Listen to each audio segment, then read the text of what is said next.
Welcome to FreightWaves today. It is Tuesday, July 4th week. This is Super Bowl week. Are you pumped up as I am? Hey, if you stay ready, Craig, you don't have to get ready. That's true, and you are certainly ready. I hope our audience is ready. We have a great show set up for today, but there was a breaking news that just hit. Yes. This big lawsuit, this big accident that has gotten a lot of attention, known as the Florida U-turn lawsuit. Yep. It's the one that has gotten, is over media. It's where the guy did not read. There was no U-turn allowed, and he ended up basically going across the median, and unfortunately, the passenger car hit him. Did not stop, yep. Did not stop, and he's now in prison.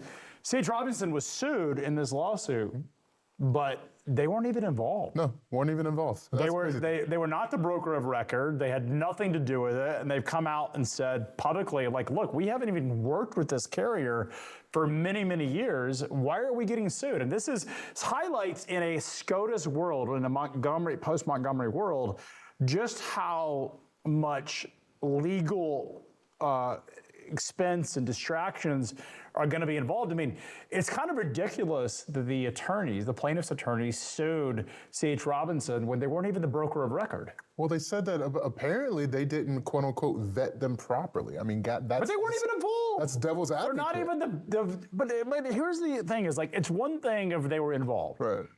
But they're not involved. Like, do your job, plaintiff's attorneys. Like, you get paid a ridiculous amount of money. You're actually scum of the earth.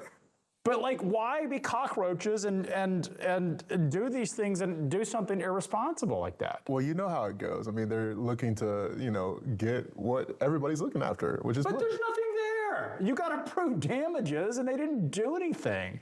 It's one thing to use the legal systems for plaintiffs' attorneys to, quote unquote, make trucking safer, which, yes. I don't know if that's whether they are making trucking safer. They certainly are a tax on society. But if they are going to argue that they are credible people, yes, and they're going to argue that their point is they're making it safer, then sue the right people and don't do these innocuous, tortured lawsuits of going after companies that aren't involved. So where does this go next? That's my question to you. Well, obviously, C.H. Robinson had nothing to do with this. Yeah. They were not involved at all. And this is a part that, like, when a party that's involved ends up getting sued, if they have some responsibility, it's sort of, and we've talked about this ad nauseum about the Montgomery 100%. issue and how this is going to expose brokers liability. C.H. Robinson had nothing to do with it. Zero. The plaintiffs' attorneys did not do their job, and I don't know. We should get Darren Caputo on here to see what does this mean, like if you're getting sued and you're not involved, like, that's just stupid. Two things that Darren knows about is the law, one, and disc golf for two. I'm just going to get his disc golf. Yeah, we win disc golf. We should get his disc golf. But during break, we're going to go right to the news and headlines. This was just breaking. Of course, we're going to get right to headlines. I'm going to ask him during our headline break, like, what does this even mean? So let's get to headlines. We kick things off in South Texas, where developers are building a massive new rail infrastructure project designed to transform Laredo from purely a trucking gateway into a true multimodal freight hub. Following authorization from the U.S. Surface Transportation Board on June 17th, Krause Development and Iron Horse Resources plan to begin construction of the 2.6-mile Laredo Gateway Industrial Railway later this year, with rail service expected to begin about a year after construction starts. The Short Line Railroad will connect Gateway International Rail Park directly to Union Pacific's Laredo subdivision, serving approximately 1,900 rail-served acres within the sprawling 3,314-acre Gateway Industrial Park. Laredo's two border bridges currently process between 14,000 and 18,000 commercial trucks every day. And in April, the crossing handled $33.35 billion in trade, accounting for nearly 39% of all U.S.-Mexico trade by value. Developers estimate the rail operation will initially have capacity for more than 12,000 rail cars annually, potentially representing the equivalent of roughly 62,000 truckloads. Over in the technology sector, Trimble is aggressively expanding its product lineup with a brand new transportation management system built directly from its massive European acquisition. The company has officially launched Trimble TMS for shippers, a product that grew out of Trimble's 2022 acquisition of Europe's Transporion for just under $2 billion. Rather than forcing shippers to rip out existing systems, the new TMS offering uses a modular cafeteria-style approach where customers can bolt on specific features like freight procurement, rate management, or carrier tendering to their current infrastructure and only pay for what they need. The product represents a convergence of Transporion's European platform with Trimble's existing U.S. carrier-focused TMS capabilities, integrating tools like Copilot and the PC Miler Route Planner into an agile, AI-integrated system that can coexist with other TMS providers. Finally, a workforce development proposal in Florida has hit a major roadblock at the governor's desk. Governor Ron DeSantis has vetoed a bill that would have allowed commercial driver's license training for a narrow segment of state prisoners, specifically nonviolent inmates who have 2 years or less remaining on their sentence. The bill, which passed both houses of the Florida legislature with no opposition, was part of a larger vocational training measure that would have permitted the state's Department of Transportation to fund a wider array of workforce development programs. In his veto letter, DeSantis said the program would be unnecessarily burdensome to the Department of Corrections, which would need to supply personnel to monitor inmates taking the CDL training, and also cited significant public safety concerns by authorizing incarcerated individuals to operate commercial vehicles in public thoroughfares. So, look, this lawsuit, I wouldn't say I'm shocked because plaintiffs' attorneys do stupid things. 100%. They mess up all the time. So I asked Darren Caputo during our news segment, what happens if you name a party? You can't sue them for naming you incorrectly. No. It's just very easy to get it thrown out. The problem is you got to go hire Florida counsel to file with the court that, hey, we're not involved. It's still a distraction. That is 100% a distraction. Plaintiffs' attorneys, absolutely irresponsible here.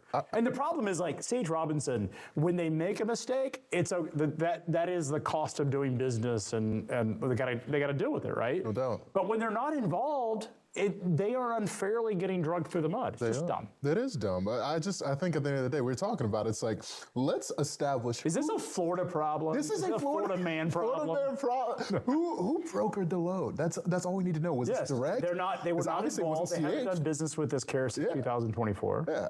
So they had nothing to do with it. So now it's just like, all right, like let's find out who is actually responsible. If the broker that's involved, maybe they're going to see the lawsuit and maybe they'll be named in it. But just like this is just.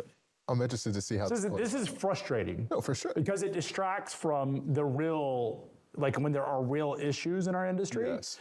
This is dragging. Like Sage Robinson isn't perfect by any means. They're the largest broker.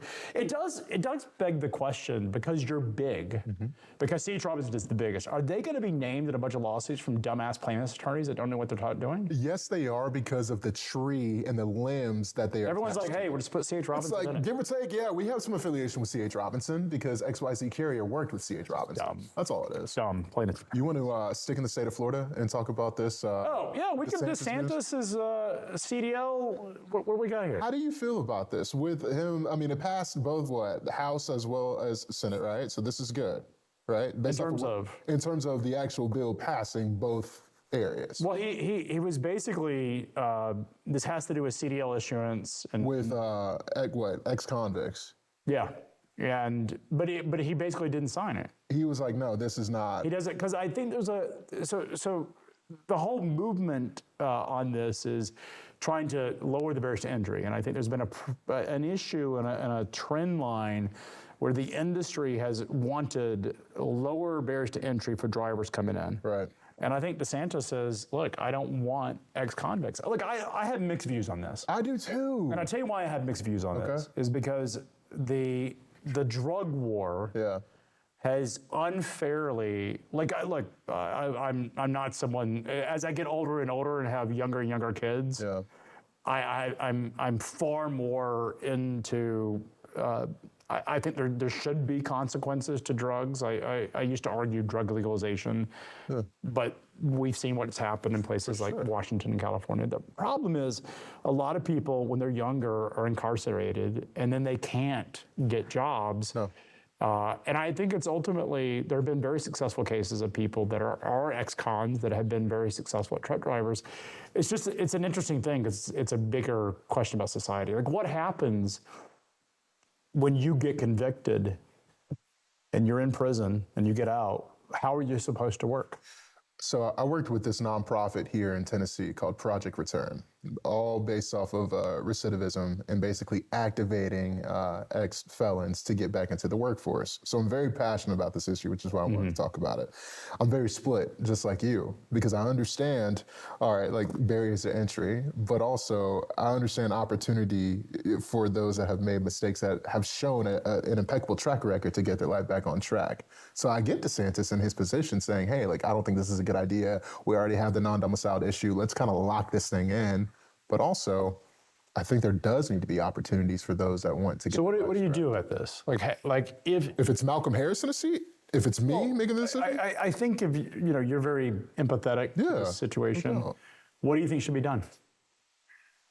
I think I have to roll with DeSantis on this for right now. You think not letting? I don't think why? So. Just because of the state of trucking today. You think it's such a disaster? I think it is in terms of the safety, security, and economic crisis. To the point where I would almost even pause CDL issuance until 2027. Oh man, there's an idea. Should we pause CDL issuance? We'd love to hear from you. You can go to hit us up on X.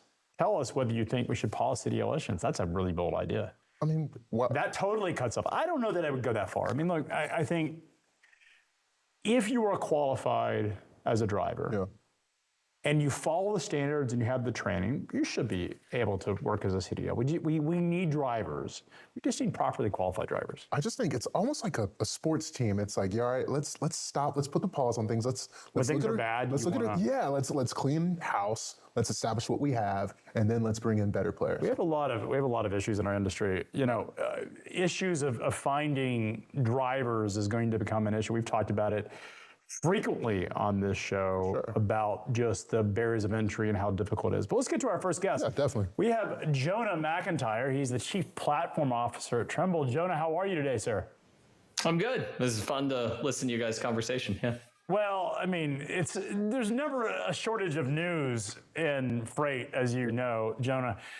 Trimble is a massive organization that really has a very wide breadth of offerings and technology platforms. What exactly, as Chief Platform Officer, what exactly do you do? What does that role mean?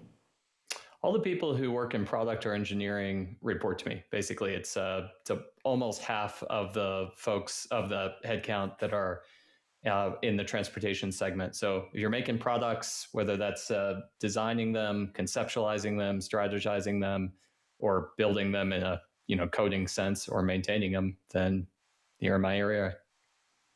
So AI is obviously taking the world by storm, we'll say, and this is an area, I mean, Trimble's got an enormous amount of data, probably and arguably sitting on one of the largest data sets in the entire industry.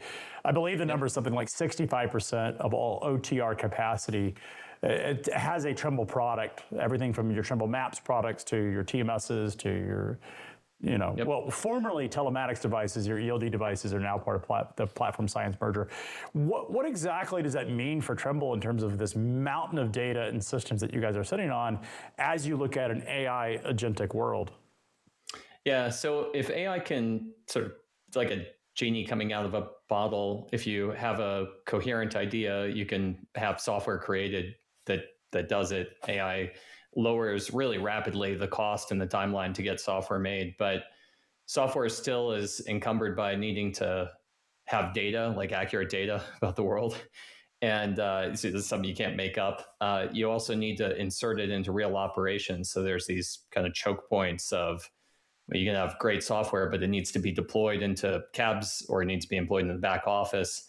And then network, think about something like LinkedIn or Facebook, or FreightWaves for that matter. You could make a really slick website pretty quickly, but getting a bunch of people to use it and all your business partners in particular to use it, that's the network problem. So those are the advantages we have coming into the AI age. It still is incumbent on us to make proper, attractive, desirable AI products that take advantage of those aspects.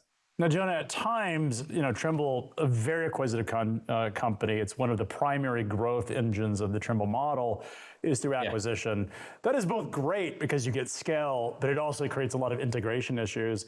Is that becoming easier in an AI world where you're able to bring in some of these new platforms and create better systems transfers between them and make sure the systems are talking to one another? Yeah, it changes the equation quite a bit. So the post-acquisition integration can indeed be faster, but it also raises the bar pretty substantially on what are you actually buying? What's attractive about what you're buying? So if you're buying a clever piece of software or a clever piece of even hardware, like a clever piece of kit, that's just worth less now than it was in the past. But if you're buying a network, if you're buying a trove of data, if you're buying kind of like a distributed system that's out there in the world, and you can now inject like new intelligence into it, those are the things that have risen in value rather than declined in value. Now, one of the things that Wall Street has been, we'll call it brutal in some sense, or at least has really punished a lot of the traditional software stocks in the last couple of years. Trimble is certainly not an exception to that. I think the concern, or at least Wall Street's perspective, is that AI is going to replace systems of record and really impact it. That seems a little disingenuous, to at least in the freight market, because these systems are so critical, and I can't see, like we still have AS400s that probably run something like 80% of the freight that is in the market is run on a traditional green seeing system that is 20 years old on an IBM mainframe. What is your perspective on that as someone that's dealing with both the public company element, and I know you can't talk about sort of forward-looking statements, but you can talk about your perspective as it looks in terms of your role at Trimble, in terms of the perception of Wall Street and how they're looking at these systems of records? Yeah, I think that there is some truth to the fact that a certain kind of software business is of less value now. If your primary moat was, well, we have software that took us a long time to build, and that's why nobody can compete with us. So something like SAP, it's like, took us a long time to build it. It's very huge, and no one's going to compete with us because they can't, build it, or it wouldn't make economic sense for them to try to catch up. Well, it's like, well, now you can catch up. That's not that big of a deal. If your primary moat is we're already in a bunch of places and it's hard to change systems. I mean, that part, it hasn't gotten better. To your reference earlier, there's a lot of people hold on to old technologies simply because it's painful to change them. So those elements, the data elements, brand also, like you can produce some pretty whizzy technology with a small team, but you got to wonder, like, is that supplier actually going to be there in a couple of years? So those are elements I think haven't diminished in value, or maybe have even gone up in value. And it's tough for markets to figure out what's the blend of that. With somebody like Trimble, surely we do have software that falls in the first category, and we also have a lot of stuff that falls in the beneficial category. And so it's hard to sort those all out. I also think it's interesting to see at this moment, there's also a kind of like a high perfection of software businesses. That's why you can see startups that take the playbook of how to make a high profit, high growth, software business, but they don't need to hire as many people, and they can build the software super fast. So you've got these hyper growth businesses. I just suspect that they're kind of like a sugar high. There's not a lot to prevent them from also being then disrupted by the same forces that let them grow really fast. Yeah, it's a great point. AI wrappers, 2 years ago, some of the voice technologies and trucking, these technologies that were using some of the AI underlying technology, sort of showed up and had the advantage because it was still a new technology. It was hard for people to work on. They weren't familiar with it. With Claude and other AI platforms, it's incredibly easy where I wouldn't say anybody could do it, but it's not hard. The gap is incredibly easy and accessible. It puts a lot of pressure. But one thing I know from running a data business, I think one of the most empowering things is we're sitting on a mine, just absolute vast amount of data here at Sonar. And we're able to do visualization layers, present stories to the data, present new ways to visualize it, new ways to make it prescriptive that we've never been able to do, that used to take months to ship, and now you're shipping potentially within hours. It's not changing the data. The data is the value proposition, but the visual layers are incredibly easy to ship. I imagine for a company like Trimble, who's just sitting on a absolute mine of data, this is an empowering technology for you guys. Oh, 100%. But I mean, plus, you're probably too discreet to raise this, but I think that, particularly in the US, there's a lot of reputation around our TMSs are kind of legacy. They're old TMSs. And that's true. I mean, we have, for example, a product called Innovative, which is arguably the first TMS, commercially available TMS in the world. This thing's from the 60s, right? Pre-deregulation in the US. It would be easier to start a fire department today than it was to start a trucking company, like a commercial trucking company, the way we would talk about it in the 60s. You had to prove that the community needed you in the same way that you need a fire department or something. It was very much non-commercial, and that, you look at that TMS, the fact that it survived all these decades is incredible. Like so many of the companies that it was up against competition, they're no longer here.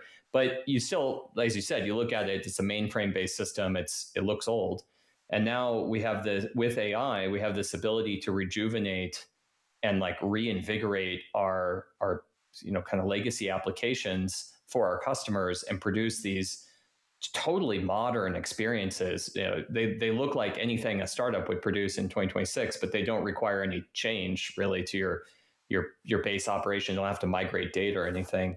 So that's a huge benefit. It's to your point, it's like the data is the value for the customer, that their customers' data is still there. It's still in the same place, but you modernize everything around it in situ without having to lift them up to a new system. And that's just a huge benefit for us. Yeah, but in fairness to Innovative, I mean, they were running Swift's entire fleet of 20,000 trucks on this old school mainframe that Ernie Betancourt had barely spent any time developing before he sold it to Trimble.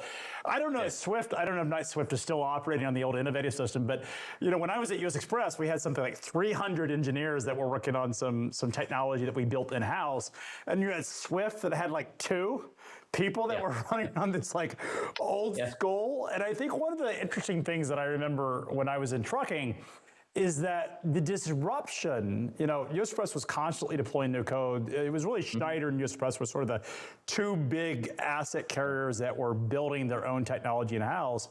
The problem was, anytime you did a system of record change, you changed out a fuel card, you changed out an ELD device, it was disruptive to the operation. Ultimately, trucking companies just want to book freight. Yeah, that's right. Yeah, it's actually one of the things that I always is in my mind, that the sort of the peak, the apex of great products in our space is not that they're flashy and they sort of draw your attention and you're wowed and wooed by them. It's a little bit more like clean drinking water. It's a miracle that everywhere we go in our environment, we have clean drinking water just right there. And it's so cheap, it's free, and you never think about it. And you don't have to carry water with you everywhere, or a water sanitation kit or something. That's a miracle of civilization. But its apex is that we forget about it because it just works. Same thing with trash collection, huge logistics problem, but it works so well and so cheap, we just don't think about it. That's really how these systems ought to be. They ought to be so good, so reliable, so smooth, and so cheap that they're like the water network or trash system, where they just get out of your way and let you focus on, to your point, operations and moving freight, hiring drivers and keeping them happy and all those other elements. I love that analogy, Jonah. I want to ask, there's this, I guess, quote from you, or, something that I heard about a job apocalypse. You said that AI could potentially create a job apocalypse when it comes to logistics. Do you still believe that? And what does this look like, I guess, in, let's just say 5 years? Yeah. I love that I said this in not in passing. I said it in answer to a question it became like the hallmark next to my name for a while in October, November, something like that. Then it quieted down. Then now everybody's like referring to it because it's coming to pass. Yeah, like if you do a job, you think about this for a second. Like you do a job that's mediated through a screen.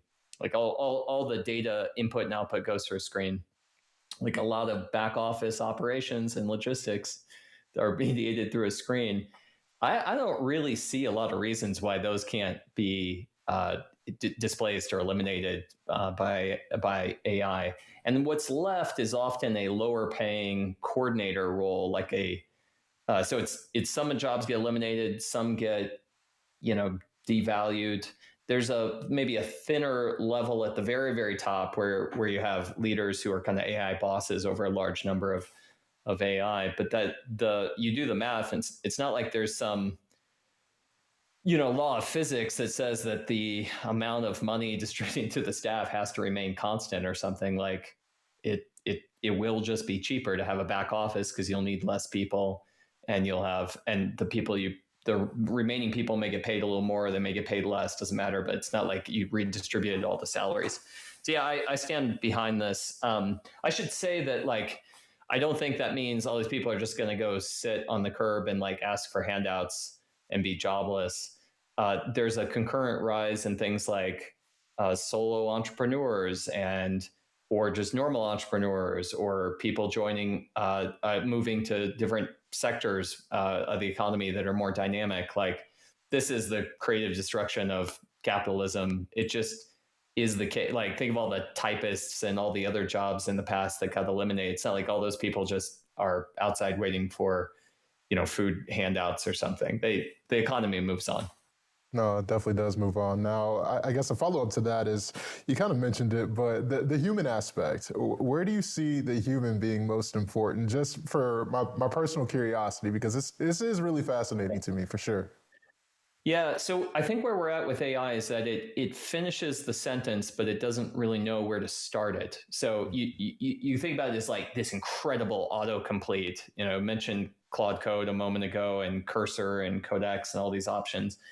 Someone who isn't technical but has an idea, and as long as the idea is, consistent and complete, they can make some software. And same thing could be said for, they can make a piece of content, they can make a website, they can make imagery. I mean, there's a lot of stuff you can make. But what AI hasn't been able to do so far, satisfactory, is to have the initial idea to begin with, right? So the kind of the king or the queen needs to know what they want before their people can go make it. And the people now are largely becoming AI, but someone's got to pick up the initial spark, the moment where they have an idea, a good idea about what they want.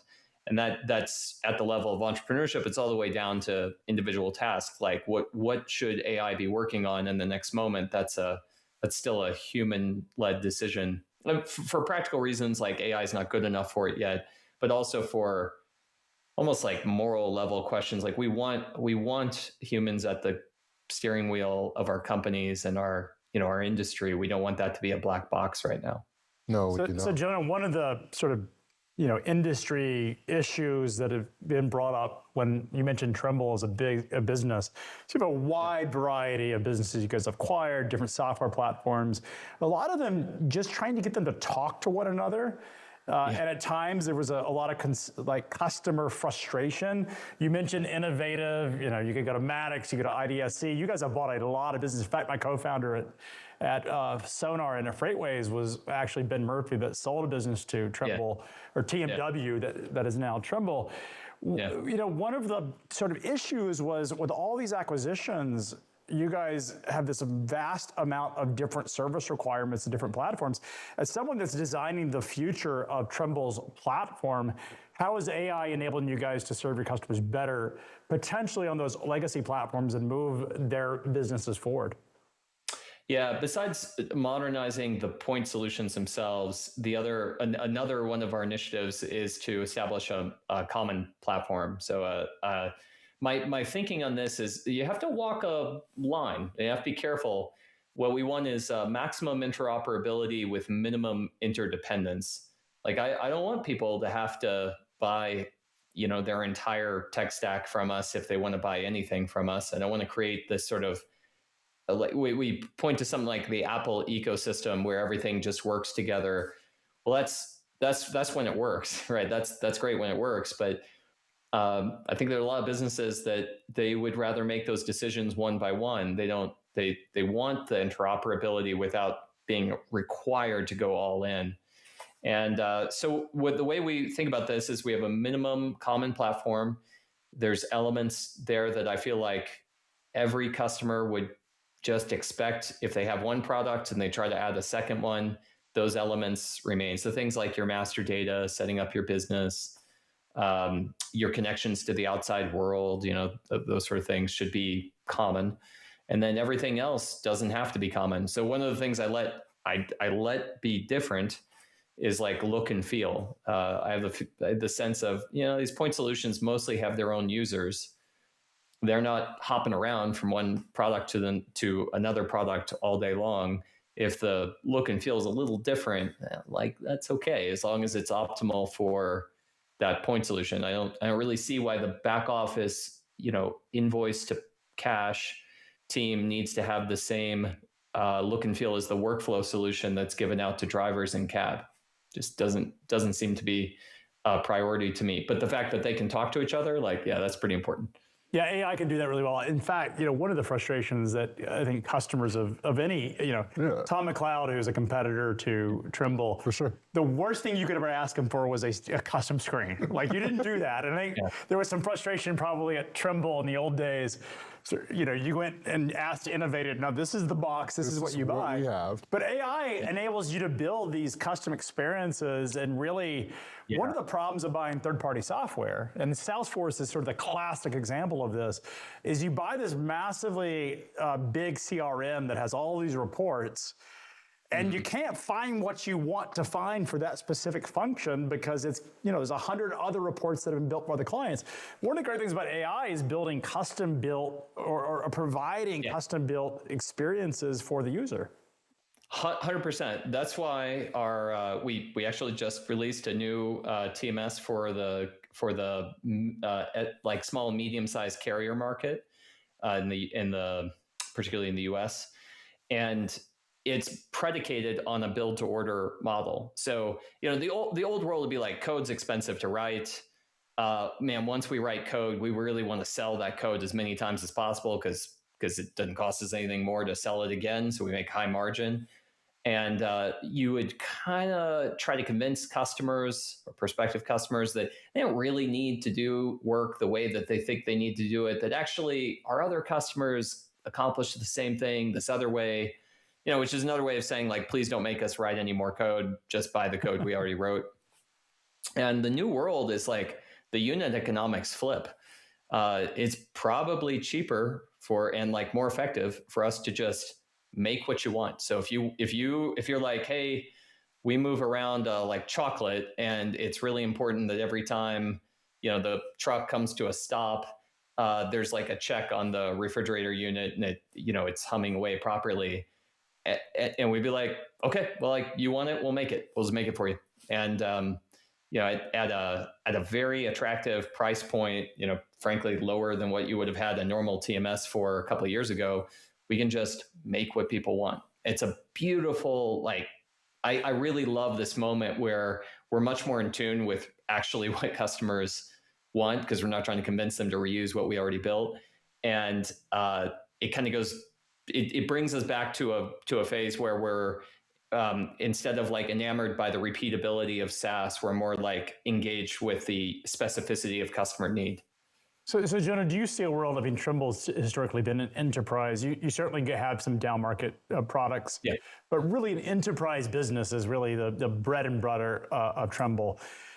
Does AI enable you guys to go down market to much smaller customers because the customer acquisition costs are not as intense and customer servicing costs are not as intense? Yeah, I think it does. At least that's our premise with releasing this new TMS called Trimble TMS.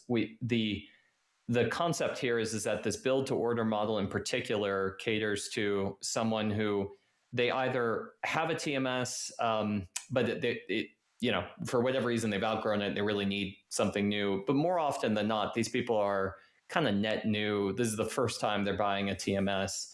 They may have strong ideas about what they want.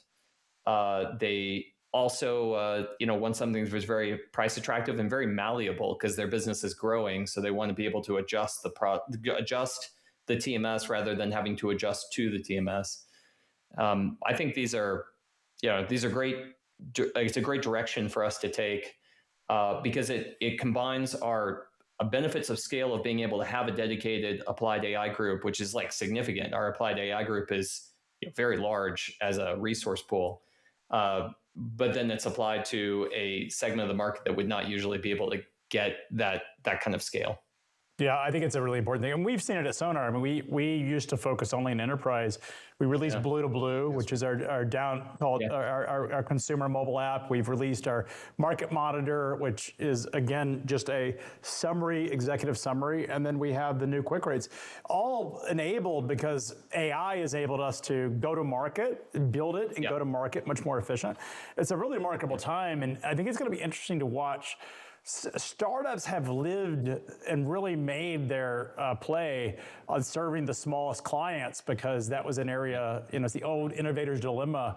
It's an area that Trimble was focused just solving your enterprise customers' problems. It's going to be really interesting to watch this sort of down long tail business. Oh, no doubt. Where companies like Trimble are like, hey, let's go after that. And now you got the best of the best in terms of application. You get the best of the best in terms of resources and go-to-market expertise. It's going to be a real challenge for some of these startups. It absolutely is. And, but they're going to learn a lot. I mean, the great things about startups is they're constantly doing things. Trimble can watch it too. So this is it's a really interesting world. Exactly. The dynamicism is it's good for everybody, basically. It's good for the industry to have that. Well, I think there's going to be plenty of jobs because all these companies are going to be constantly creating new product offerings and going in new directions. Jonah, really appreciate you joining us. We'd love to have you back. And thanks. We'll be back after these messages. Thank you. Stay with us. Race car drivers like NASCAR champion Jesse Love are a lot like commercial drivers, pros. But even the best in the world still watch the tape to see what they missed and get better next time. So we created the Samsara driving coach. Great race, Jesse, but you were following too closely and you were speeding. Okay, you got me on that one. Samsara uses insights from millions of professional drivers to coach drivers in real time. Because even champions need a coach. Give me the keys.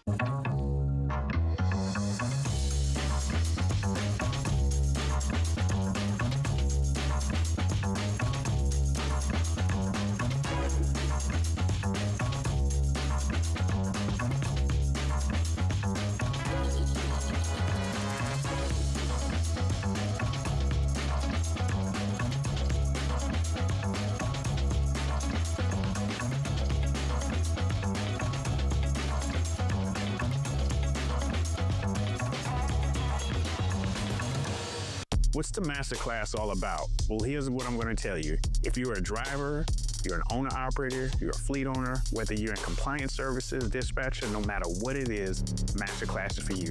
Every 2 weeks, you're going to sit down with me, and we're going to go over certain business topics that are related specifically to your small trucking company operations. We're going to help you with everything from compliance to how to negotiate better on the spot board, how to find direct freight, and everything in between. This is the reason why you don't want to miss out on masterclass. It's about an hour to an hour and a half, and then on top of that, you'll have the library to you so that way you can always research and reflect back onto it. Don't miss out this opportunity. This is built specifically for you. I'm excited, and I hope to see you in class.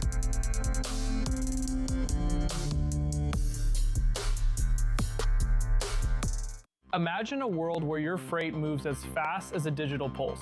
What if your visibility didn't just tell you where a truck was, but exactly where it needed to be 48 hours from now? Think of a logistics network that corrects its own mistakes before they cost you a single dime. What if your supply chain could think for itself? Imagine AI agents negotiating rates in milliseconds, predictive models that solve labor shortages before they even happen. This isn't science fiction, it's the agenda.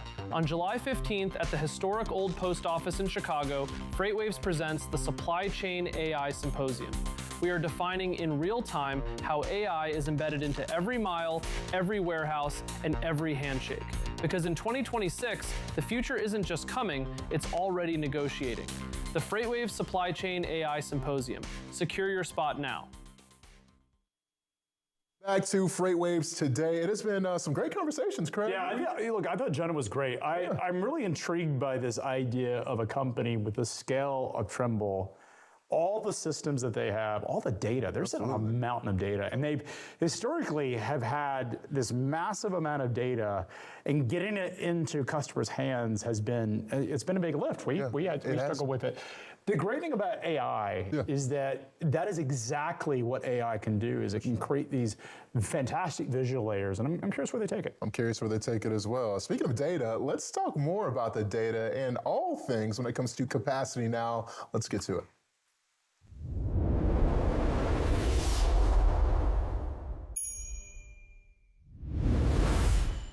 Border, you're paying much higher spot rates for capacity to bring in a container from China to the United States. Spot rates have jumped from $1,800 back in March to over $6,100 today. That is the daily spot rate from China to the U.S. West Coast, the most important trade lane in international container movements. And it's a reflection of really the pricing power that the international container lines happen. They took rates way up when there was the Iran conflict, largely under the guise of fuel, and also just anytime there's a conflict, the container lines are not shy about implementing higher surcharges. But one of the ironies of all of this is that the international container ships coming out of China to the United States were not being disrupted. It's not like they were going through the Middle East. They're going directly across the Pacific. So this is really a reflection of the pricing power that the international ship lines have over the U.S. import market and ultimately over U.S. consumers. Now, some of this is fuel related, no doubt. These big ships consume a lot, and I mean a lot of diesel. They burn a lot of it. So there is some element of it in just higher fuel prices is showing up. And those, while they have internationally cooled, we've seen the futures contracts and both Brent and WTI have come down significantly since the sort of maximum pressure on oil and global oil supplies. $115 now down to about $70 a barrel. It still is something that the market is working out. What I think is interesting is that this is not, these high spot rates is not a reflection of higher demand. In fact, demand is off quite sizably from where we were a year ago. Now, in fairness, the reason that demand is off today versus where we were a year ago is largely related to the Liberation Day chaos that really started in April, and we had a collapse in imports into the United States due to that. Imports out of China have dropped something like 50%. And then we saw this massive surge. And that's what, when we look at year-over-year comps, that's where we were a year ago. And we're off that number. Today, we are looking at more normal volumes, but it's not really something that should suggest that spot rates should be up 300%. And while fuel represents a significant portion of that increase, it doesn't explain everything. The bottom line that you need to know about international container markets, it's very different than trucking, is just how concentrated the power is among the international ship lines. It's a cartel. There's no doubt about it. The top 10 ocean carriers have approximately 90% of the capacity in the global market. To put that in perspective, OPEC, prior to a couple of months ago when we had some OPEC members leave, OPEC controlled about 35% of global oil supplies, and it's a cartel. No doubt that it has the power, it's traditionally had the power to manipulate fuel and oil prices, It's the same thing with the international ocean container business, except they have so much more power because they control 90% of it. So what they do when they see prices start to slow down is they pull capacity out of the market. They're also allowed to coordinate their schedules, which is kind of ridiculous because they can manipulate the market by schedule coordination. They say it's there to be more efficient. But the reality is these things called alliances allow them to basically manage capacity. And ultimately, if you want to control price, you take out the supply, you take out capacity, and you're going to see much higher prices. And that's exactly what happens. Also, one thing to keep in mind is the international container lines. None of the top 10 international container lines, in fact, you have to go to like number 29 before you see a U.S. container ship company, but none of the top 10 are U.S. owned companies. They're owned by foreign companies, foreign entities. Some of them, including Costco, is owned by the Chinese government. Connections to the, our potentially our enemy, if you call it, or at least our rival. And it's just something that you keep in mind because ultimately U.S. consumers, U.S. importers are paying higher container rates. But these are not really helping U.S. businesses. It's a tax that we pay, and it's something that I've always had an issue with, that really we don't control our own international ocean capacity and therefore sort of subject to the whims and the decisions of our global competitors. Now, one of the things that I think is important is because we're not seeing a massive surge in demand, even though we're seeing recovery in the market from where we were just a couple of months ago, really coming out of Chinese New Year, we're not seeing a massive surge. It means that really the market is operating pretty rationally. There's no panic that's in the market, the international container market, and therefore it's not going to flood us full and have a backlog of containers that hit the shore and all of a sudden cause problems. It will probably create some level of inflation and transportation inflation. And really shippers are getting hit from all angles. They're getting hit from the container prices that are accelerating. They're getting hit from warehouse rates that are going up. These REITs are increasing rates as demand fills up, as warehouses fill up. And they're getting hit from trucking increases, as well as fuel surcharges that are playing into that. So it's really a difficult market for anyone to maintain a budget due to all the pricing pressures that are happening in the freight market, domestic and internationally. Now, I want to talk a little bit about the domestic market. It's July 4th week. We've talked a lot about it on FreightWaves Today. The fact that this is a week where we should see significant increase in tender rejections and significant increase in spot rates. Now, yesterday, we saw a little bit of cooling, not much. We're well into 17%, near 17.5%. Cooled a little bit overnight, not much. But really, Monday's the softest day of the week, so you would expect that. And spot rates cooled a little bit by a couple pennies. Again, very small softness. But as we head into the rest of the week, this is the time we will expect, especially as we get through Wednesday and into Thursday, spot rates are going to go absolutely hyperbolic, and tender rejections are going to do the same. And the reason this is important is that RXO has set themselves up to be the on-demand call. So if you're a routing guide, if you're a shipper and your routing guide's falling apart, or your normal carriers don't have capacity because their drivers are off duty or taking home for the holidays, and you've got those last-minute loads, RXO is there to help you. They want to be there. That's really what they've done, is set up a hotline to assist you as you see your routing guides fail. They're there to serve you. They're there to help you. That's why they've set up capacity now, and that's why they are supporting FreightWaves in this and sponsoring this to remind their shippers that they are there. If your routing guides fail, if your normal carriers fail, they have a lot of resources. Not only do they tap into the over-the-road for-hire market, but they actually tap into the private fleet market as well, which is a really unique feature of RXO's capacity, is they are looking at the private fleet capacity, which is approximately as big as the over-the-road for-hire market.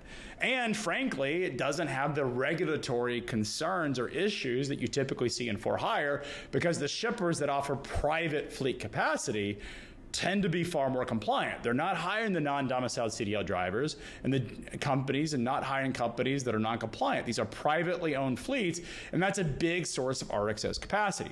So if you get into trouble and you can't find a truck, RXO wants to remind you that they're there for you, and that's why they've set up a capacity hotline for you. And you can go to rxo.com to find out more. Well, look, I think it's fireworks week. It's Independence. It's July 4th. This is where all the fireworks. Perfect storm. Perfect. It's going to be a lot of route and guide failures out there, and if you need help, if you need a truck, you need a 911 operator. Yeah, that's what RXO wants to be. 100%. Talk to me a little bit about, real quick, that private fleet aspect that you just had in the back half of capacity now. Why are they so important, given the aspect that we're in right now? Well, they don't. So private fleets are typically larger companies that have a fleet set aside to run their core operations. So they're not there to make money. Like they're there to make sure. Typically, the reason you have a private fleet is to ensure service. So you'll see it in the carpet mills down in Dalton, not too far from here. Yeah. Like Shaw and Mohawk have private fleets. You see it in food service, PepsiCo. You see it in places like Walmart. So they use those private fleets, and what enables them to do is they don't hire the non-compliant drivers because these companies are huge.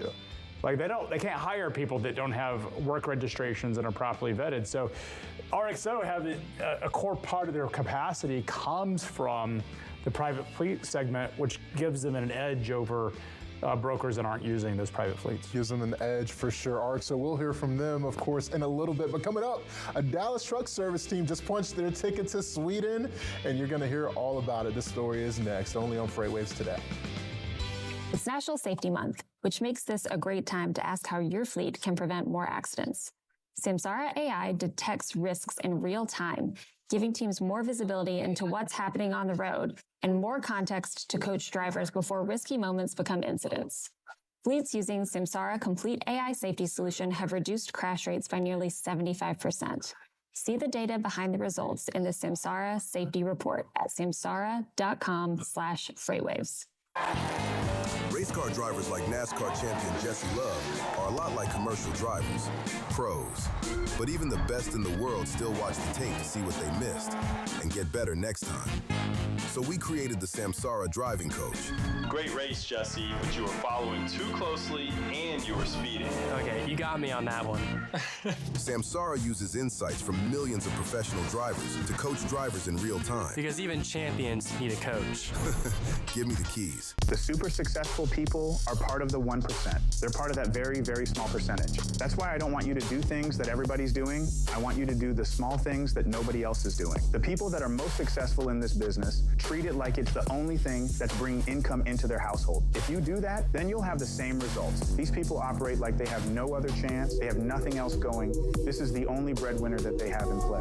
I'm Adam Wingfield, and this is the FreightWaves Playbook. Become part of the 1%. Sign up for FreightWaves Playbook today.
Welcome back to FreightWaves today. I gotta say something. Yeah. So I had the chance last week to go to the Samsara event and saw this great technology that they were releasing. They had this 360 camera, which I really want as a pilot in my airplane. I was gonna say, pretty epic. And now I'm not using this for safety purposes, but that's what it's intended for. It's for safety and compliance purposes. I just thought it was cool. It was a really pretty cool. They also had this label that they built, which has a battery built into the label. Really remarkable technology. But one of the things that kept happening, and I hear people say it, is Samsara, the name. People say Samsara. I kept saying it. Julie had to correct me. I finally realized you have to say it like a pirate. It's Samsara. R. It's the R. And then once I said it's pirate talk, I then got it, and I never messed it up again. But I had a couple of people come up to me like, it's Samsara. And then I stopped wanting to say it because I was like, I'm going to say it wrong. It's going to revert back. I've done the same thing, but it is Samsara. Say it like a pirate. Samsara. And you'll get it right. You'll never mess up. All right, next up, let's go to Sweden. Well, we're not going to Sweden, but Deyan is going to Sweden. Can you take us? Welcome to FreightWaves today, Deyan. How are you? Hello, I'm good. I'll take you, no problem. Let's do it. What are we going to do there? Like you've got this great thing. Volvo has invited you to come over. You're part of the Vista World Championship. What is that? For us, Vista represents the ultimate blend of technical expertise and collaboration. Achieving a top 3 finish, approximately 200 teams, is a significant milestone for us. My personal journey with Vista spans on 2 continents, including representing Volvo Bulgaria in Europe and Bruckner Truck Sales in North America. For us, qualifying the final round is the way to show how good we are with what we're doing here. A total of 3 teams from our shop qualified to the semifinals, and this is showing out a significance of Vista to our organization and our shop. It is. All right, so you've gone through a couple of different sequences and you qualified, and then you ended up getting into the regionals. You won that. Now you're headed to Sweden. What do you expect to find when you're in Sweden? What is this championship actually consist of? How do you win? Malcolm and I were talking earlier. We assumed it was like a speed thing, like NASCAR, but that's not what I read. What exactly do you need to do to win this? It's basically just go and fix some issues that they represent to us there. We actually don't know. We never been. So with what I know is like multiple teams from around the globe with different places there. They give us technical issues to resolve, and who gets fastest and more accurate, he wins. So a question from me is, between now and September, what does life look like for you and the rest of the team? I mean, are we putting in 2-a-days? I mean, what is this going to look like? Because I know there's a lot that's going to come with this. So Volvo North America is organizing a boot camp in Greensboro for us to go there and get more familiar with the European product, which will be part of most of the questions will be covering the European version of Volvo, which we are not familiarized with it. So we need to, they're going to give us a hint how we troubleshoot, how we finding information, what specific places the information will be. So we'll try to compete in the global stage with all other service teams from around the globe. Man, it sort of makes me think of Deyan is like in Siberia running logs like Rocky. Sure. But I don't think that's what it works. I don't think he would win this competition by training like Rocky. No way. Deyan, what is it? Is it learning the technical stuff that you need to do to be successful? Obviously, brushing up and just really being knowledgeable. Is that how you end up winning this competition? That's exactly what it is. It's like knowledge of the product that we fixing, diagnosing, and repairing every day, basically. Like I said, we had 3 teams in the semifinals, so that's showing how good we are here in Dallas. So are you working on, when you guys go to Sweden, will there be cab over trucks that are the European style cab over trucks, or are these American, the conventionals that you typically would see? That will be a European cab over trucks. Oh man, I love those. I mean, they go hard. I am biased. I think they look better. For sure. It drives me crazy though, when I see a company put out a cab over, like a European truck, on an American article. It drives me nuts. It is like, no, that is not an American truck. No. But I think they go hard. I think they're the best looking trucks on the road. I love those cab overs. What is different about a cab over than a conventional? Well, you have multiple differences.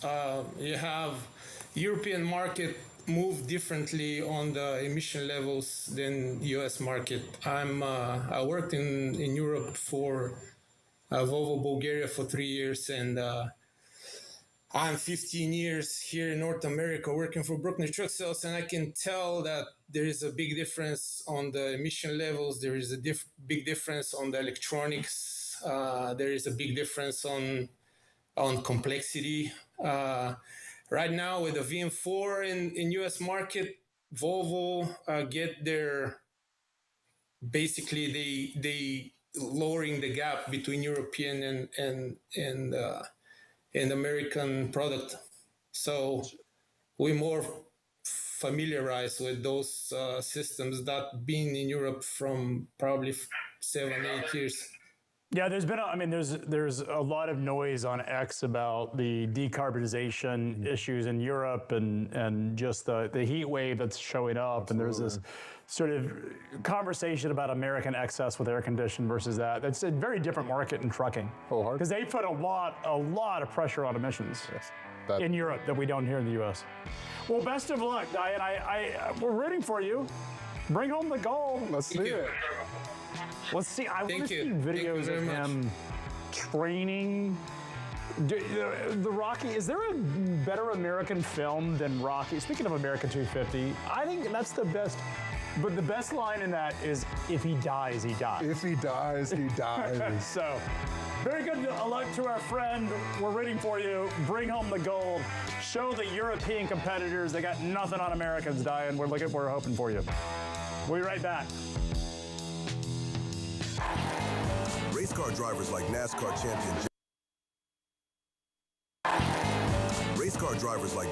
champion Jesse Love are a lot like commercial drivers, pros. But even the best in the world still watch the tape to see what they missed and get better next time. So we created the Samsara driving coach. Great race, Jesse, but you were following too closely and you were speeding. Okay, you got me on that one. Samsara uses insights from millions of professional drivers to coach drivers in real time. Because even champions need a coach. Give me the keys.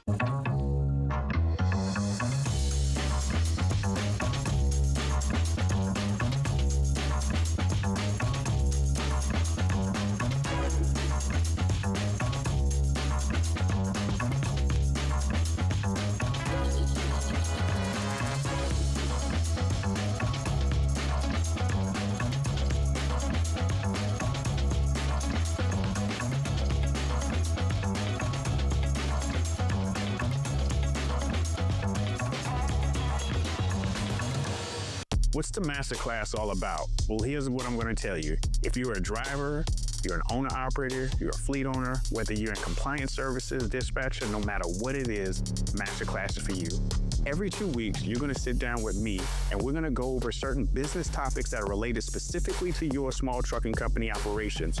We're going to help you with everything from compliance to how to negotiate better on the spot board, how to find direct freight, and everything in between. This is the reason why you don't want to miss out on masterclass. It's about an hour to an hour and a half, and then on top of that, you'll have the library to you so that way you can always research and reflect back onto it. Don't miss out this opportunity. This is built specifically for you. I'm excited and I hope to see you in class.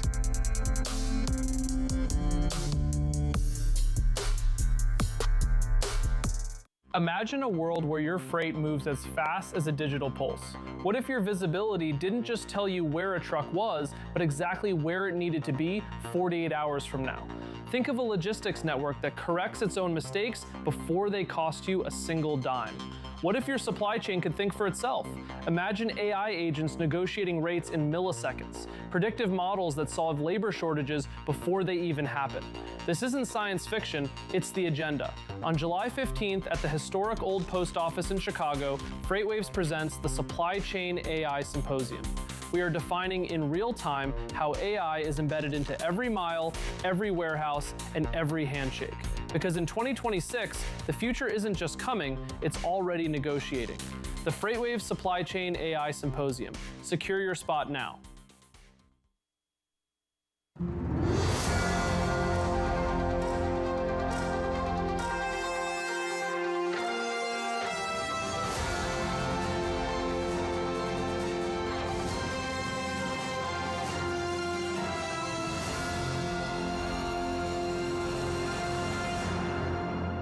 Welcome back to FreightWaves Today. You know, Malcolm, I've been thinking about America 250. Yeah. This is our 250th anniversary. We survived that long, which is a little surprising. No, I mean, it is. For all of the effort that we've tried to not survive and all of the internal strife and the chaos, it does feel like America is at its best right now in terms of, like, there's a lot of American pride. We're seeing it.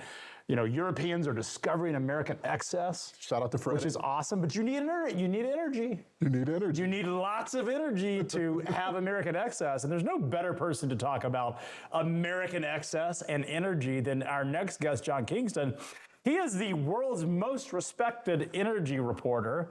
But before we get into that, I got to talk, John Kingston. You did a story that we broke earlier today about C.H. Robinson, this U-turn lawsuit that they were named in, but it turns out they actually had nothing to do with the U-turn load. Let's talk about that. Yeah, well, they said that right off the bat, that this is the famous U-turn. The U-turn case, the illegal immigrant from, I'm not, somewhere in South Asia, I don't know it was India or somewhere else, who made a U-turn on the Florida Turnpike. Minivan plowed into him, 3 people killed. Just a terrible story. And of course, it also had lots of politics with it because it was an illegal immigrant. It was during the crackdown on the immigrants holding CDLs. He had a California CDL. So it had all the politics mixed in the two. So the estate of one of the individuals that was killed filed suit against several people, including one very deep-pocketed defendant, C.H. Robinson. And C.H. Robinson, not even in a legal document, they put this out to me when I wrote the story, there it is right there, that they had nothing to do with this. And they had looked over their records, and they really did not know why they were being brought in as a defendant. Well, ultimately, it took about 2 weeks or so, but they convinced the plaintiff that they were not a defendant, they should not be a defendant, and that they have been removed. Now, this is really, I think it's important because, you know, there's going to be a network or a body of post-Montgomery cases on broker liability. This one probably would have gotten a lot of attention just because the crash itself had gotten a lot of attention. Well, you know what? It's just a sort of, I hate to say normal, people died here, but it's kind of your normal tort over a fatal accident. There are no broker liability issues in this anymore. We're just kind of going to forget this one. I'm not saying forget it, but it just suddenly became not as important. Now, of course, the other case that C.H. Robinson is involved in is the original Montgomery versus Carib Transport 2 and C.H. Robinson. Presumably, I guess C.H. Robinson is back as a defendant after the Supreme Court case. There needs to be filings in that case on Monday back in the Seventh Circuit on what the parties intend to do. So that's obviously one to watch. There'll be others as well, but I think certainly the Florida U-turn case was going to be one that really brought in the question of what becomes a broker liability. We know there's going to be broker liability. You know, how much does a broker get held liable or negligent or whatever? And C.H. Robinson is now out of that case. Yeah, it was like when you reported on this story, reading it, we opened the show with it. It had broken right before we went on air, so we didn't have it in the minute, the news lineup, but it was something that Malcolm and I discussed. I got to say, this is the most ridiculous thing that a plaintiff's attorney, well, that is saying a lot, because it's not the most ridiculous thing a plaintiff's attorney's ever tried. It is ridiculous.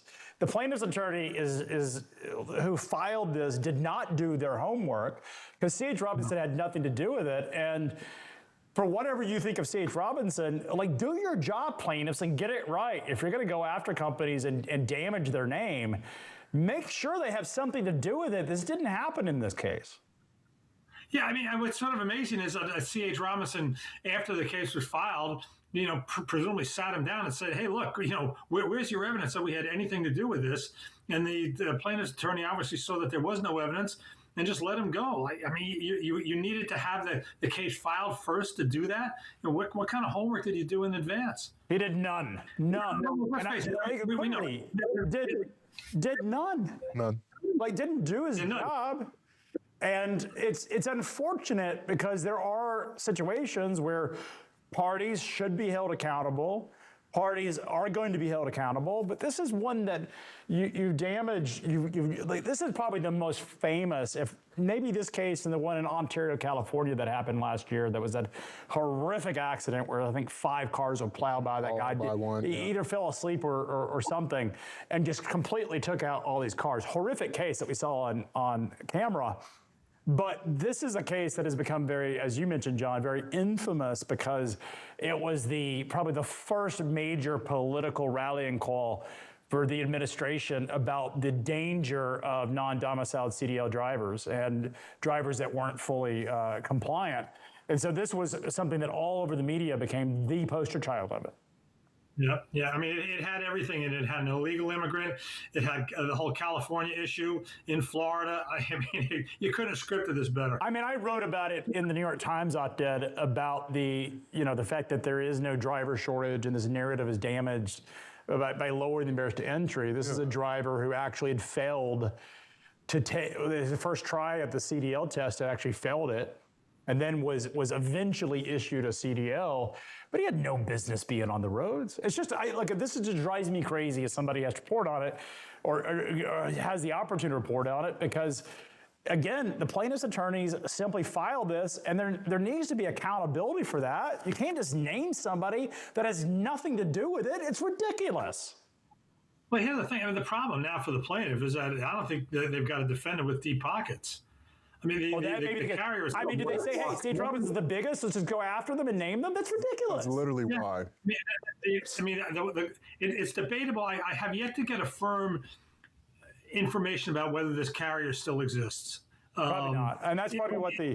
If they do that, how rich can they be? Maybe they probably have your standard. If they were legitimate at all, they've got a standard minimum insurance contract. That's not going to be all that deep. No. It's been some time since I actually dug into this carrier, but I believe that the FMCSA was already investigating them, and there was this track record of just violation after violation, both applying to the driver and the motor carrier. Yes. To your point, John, there may not be anybody there to actually pay the lawsuit, and the plaintiff's attorney was trying to bring C.H. Robinson into this because, to your point, they have a lot of money, like they're the poster child. Are we going to see more of these types of frivolous bullshit lawsuits out there? And I said it. I did on record. Yeah. Well, when I used to be on CNBC and Fox Business, people didn't say bullshit, but I just wanted to mention that. So this is a very new format. This is a brand new format where we allow it. I would think that this is so egregious, and C.H. Robinson smacked down these lawyers so fast. Good. That they deserve it. You would think that. I mean, maybe if there's a tenuous link somewhere, but C.H. Robinson must have shown that there's not even the most minuscule tenuous link to this crash, and that's why they were dropped. Because if there was any tie at all, they would have kept them in there. If they were involved in it, we'd be having a very different conversation. If they were the broker record, we wouldn't be talking about how ridiculous this plaintiff's attorney did. They didn't do their job. No. But anyways. Yeah. All right, John, let's talk about oil. Let's talk about energy. Let's talk about Europe right now. They're really scorching high, and air conditions have become the American thing, whereas Europe apparently has decommissioned a lot of their energy, and there's this guilt that is applied. What is your perspective on the whole decarbonization in Europe versus the U.S.? What is your read on this as an energy reporter? I think that they're dealing with the reality that it's a long, hard slog, that little steps can actually kind of go a long way. You do not necessarily have to try to go to net zero to still have some gains.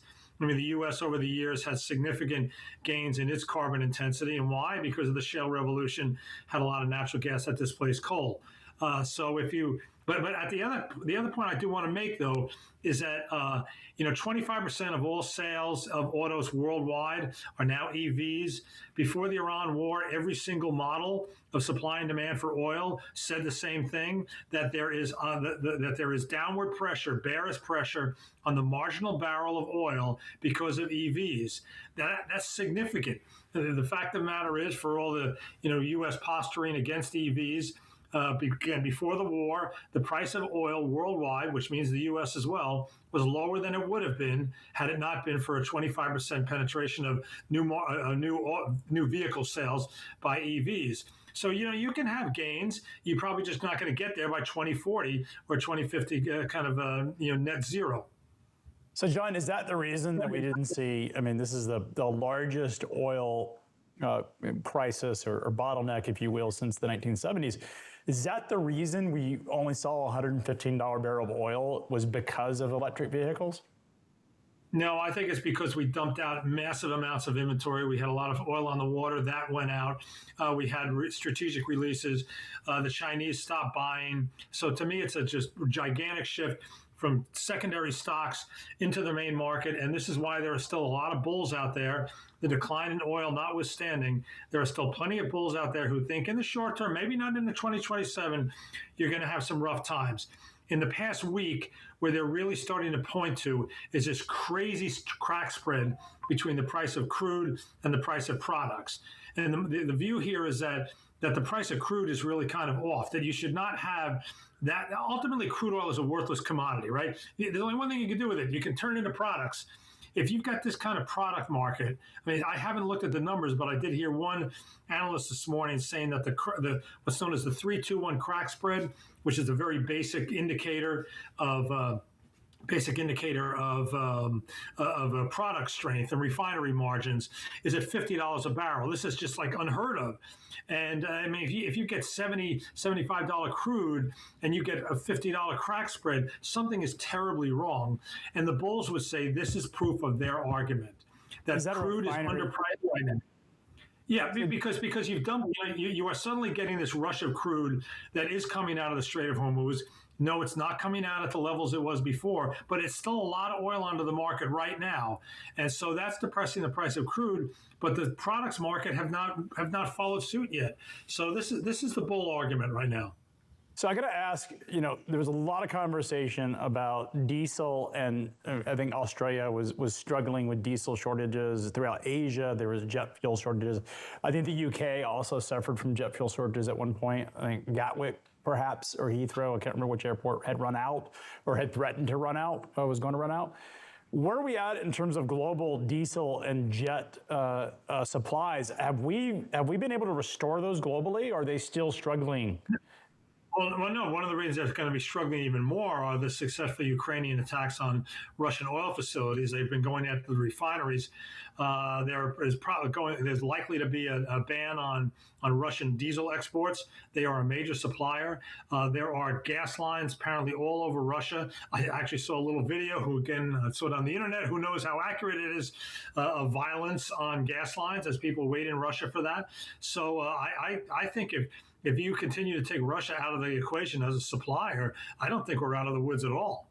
And is that why? I mean, I did a report on Sonar. We're seeing international ocean container prices shoot up. Part of that is cost of diesel, marine fuel is certainly higher. How much of the price of diesel out of Asia is impacting ocean container movement prices? That's a good question, and I'm gonna pass on that one because I really don't know. Sorry. So, John, where do we go from here? What does the second half look like in terms of energy prices? I continue to be kind of with the Jeffrey Curry camp. Jeffrey Curry is the longtime head of commodity analysis at Goldman Sachs. He was always very controversial, and he went out on his own a year or two ago. And nobody has been sounding the alarm more about supply problems coming out of the war than Jeffrey Curry. I will tell you that it is kind of difficult to find the Jeffrey Curry of the other side. I think Bloomberg has suddenly gotten kind of bearish. I know one of the guys over there is a guy named Mike McGlone, who I know, and he's talking about $40 crude, but he's talking about $40 crude next year.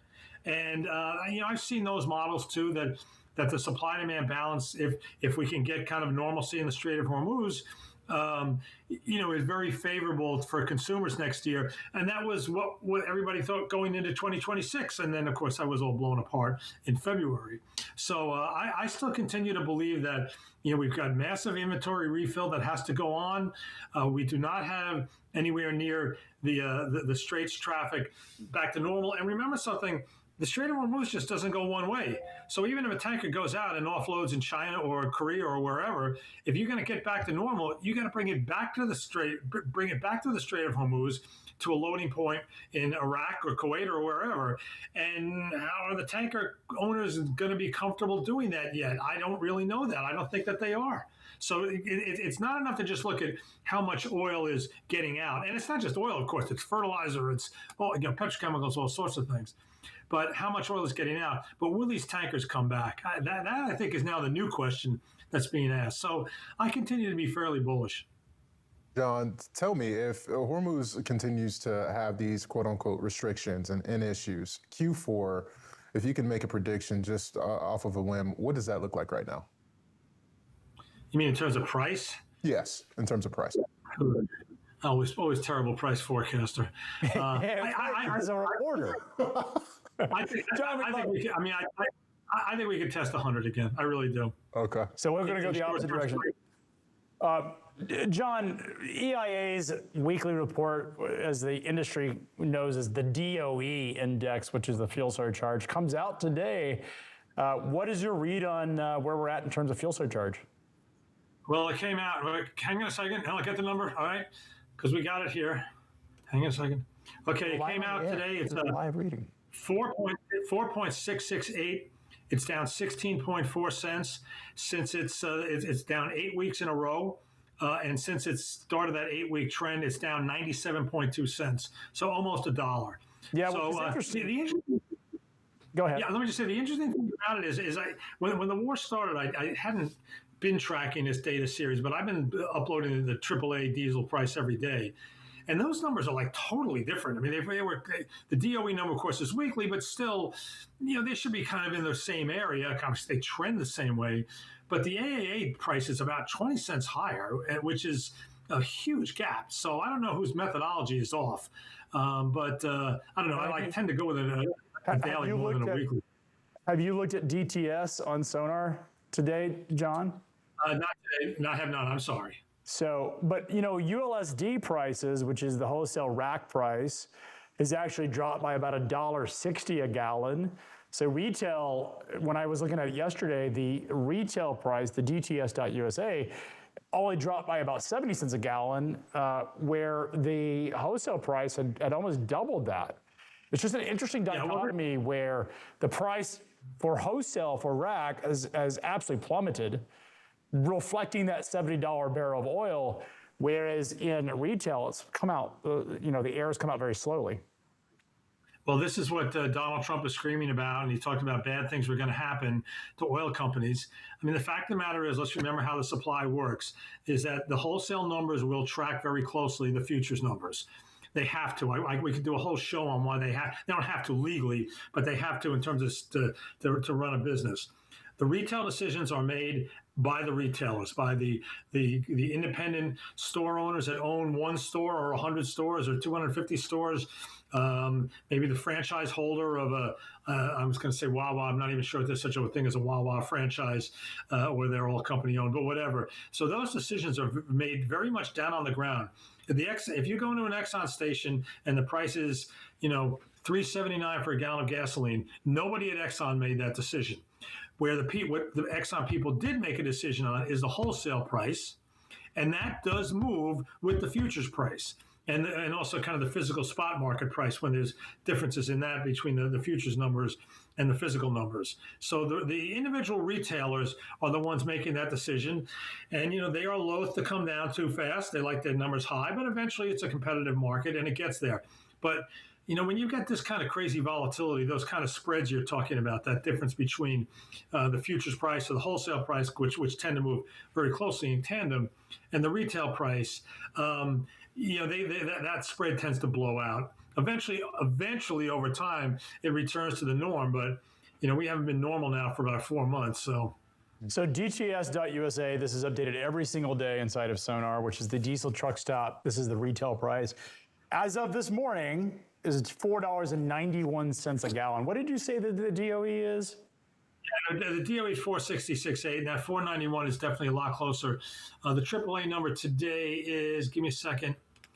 AAA number today is 485.3. So the DTS number is a lot closer to the AAA number. So right now, I would say, look, I'm just based on that, if you've got a fuel surcharge against a DOE number around 466, but you're paying 485 to 490, that surcharge isn't doing you a lot of. I'm not saying it's not doing you any good, but it might be a problem.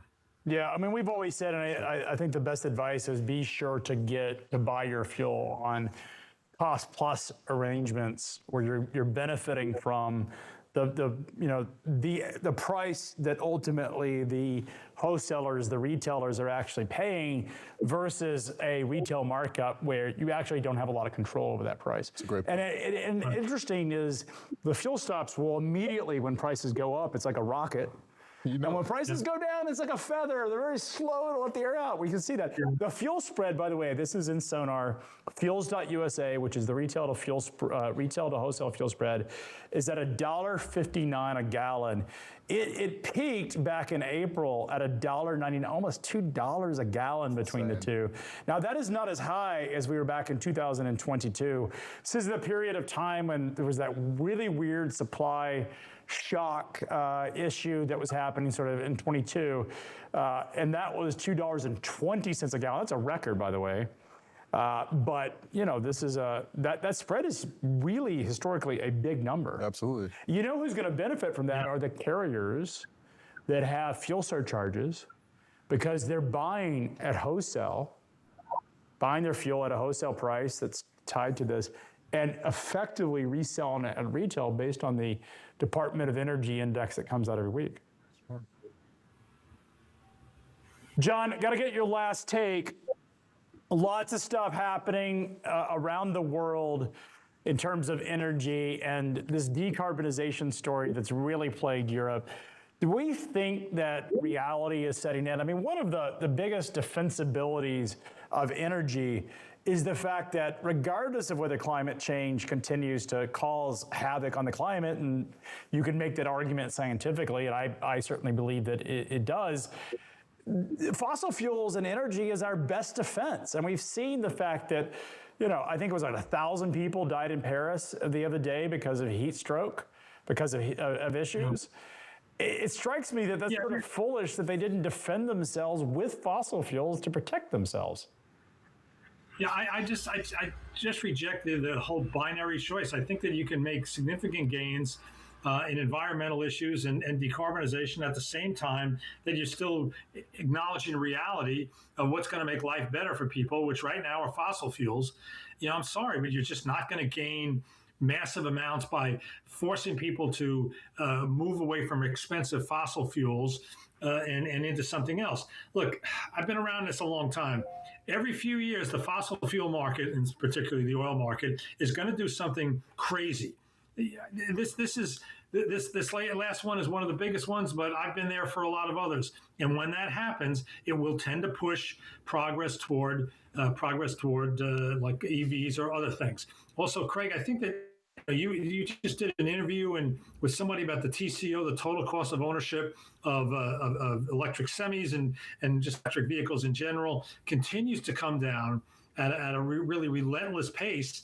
And it's just going to make these things look, even you don't have to have $5 gasoline, but it's still going to make these things look really attractive when you throw in everything into it, in maintenance, in the initial cost, and the need to not have to change your oil all the time and tune up and everything. And I think the trend is going to continue toward electric vehicles. It's just not going to maybe happen as fast as some people want it to. Well, look, FreightWaves Fight Club, going to happen. Oh, John, you're going to be there. It's going to be, we're fighting over the Tesla Semi for who gets to drive it. This is happening at F3, John. We're going to see you at F3. All right, I'll be there. I drove the new Max Semi like 2 weeks ago, so I'm really excited. Yeah, it's going to be great. One thing that I rented, I have the same exact car. One's an electric version. Okay. And I rented, when I was in Utah, I rented the gasoline, the internal combustion engine. Mm. The thing that I noticed, John, was the acceleration on the electric vehicle was so much smoother and so much faster than it was in the internal combustion engine. And despite the climate issue and the cost, I actually enjoyed it better driving the electric. I enjoy my electric car better than I do my internal combustion car. Just saying. I mean, that's one thing about EVs. The people who use them tend to love them. They really do. Yeah. I won't go through I've had to buy 2 new cars in the last 5 years, and I wish I'd bought an EV for one of them. I'm sorry, no, I didn't. Well, we'll be right back, and you can tell us all about it next time you buy a car, John Kingston. That is our energy expert. There's nobody who knows more, but we're going to talk to somebody who knows a lot about freight and freight markets coming up. We have David Spencer. He is the VP of Market Intelligence at Arrive Logistics. He's going to give us his take on the freight market in the second half. Every load you move depends on one thing, knowing who's on the other side. And Highway gives freight brokers the carrier identity tools to verify carriers, secure the load, and book with confidence. The performance guarantee puts up $100,000 behind that promise. Real money behind the standard. No other freight technology company has made that commitment. This is, again, Highway, the standard for carrier identity. Race car drivers like NASCAR champion Jesse Love are a lot like commercial drivers, pros. But even the best in the world still watch the tape to see what they missed and get better next time. So we created the Samsara driving coach. Great race, Jesse, but you were following too closely and you were speeding. Okay, you got me on that one. Samsara uses insights from millions of professional drivers to coach drivers in real time. Because even champions need a coach. Give me the keys. The super successful people are part of the 1%. They're part of that very, very small percentage. That's why I don't want you to do things that everybody's doing. I want you to do the small things that nobody else is doing. The people that are most successful in this business treat it like it's the only thing that's bringing income into their household. If you do that, then you'll have the same results. These people operate like they have no other chance. They have nothing else going. This is the only breadwinner that they have in play. I'm Adam Wingfield, and this is the FreightWaves Playbook. Become part of the 1%. Sign up for FreightWaves Playbook today.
Well, we're going to go from one of the most volatile commodities to the most volatile commodity, which is freight markets and freight rates.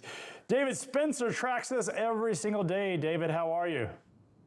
I'm doing great, Craig. Thanks for having me. Malcolm, good to see you as well. Excited to be on the new show. Yeah, we're excited to have you. I mean, this has been, we've had so many great guests. We've had the opportunity to talk about this stuff every day.